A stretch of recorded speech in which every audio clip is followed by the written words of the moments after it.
دیکھو، اللہ ناممکن چیزوں میں نظر آتا ہے جب وہ چیزیں ہوتی ہیں جن کے ہونے کا ہم تصور بھی نہیں کر سکتے، جب وہ دروازے کھلتے ہیں جن کے کھلنے کی ہمیں امید بھی نہیں ہوتی، جب وہ راستے ہمیں اس منزل تک لے جاتے ہیں جس کا ہمیں گمان بھی نہیں ہوتا۔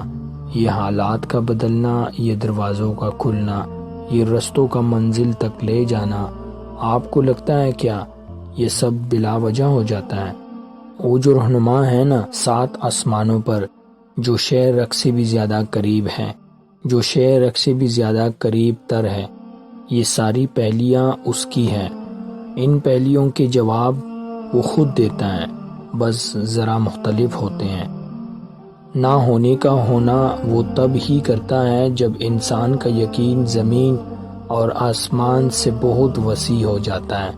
پھر اس وسیع یقین میں معجزے سماتے ہیں، پھر ان معجزوں میں خدا نظر آتا ہے۔ جب اللہ کسی کا خیال دل میں لاتا ہے نا تو اس کی جگہ نصیب میں بھی کہیں چھپا کے رکھتا ہے۔ وہ چھپی ہوئی چیزیں تو بس انہی کو ملتی ہیں جو دعا کرتے ہیں۔ دعا وہ کر سکتے ہیں جو آپ نہیں کر سکتے۔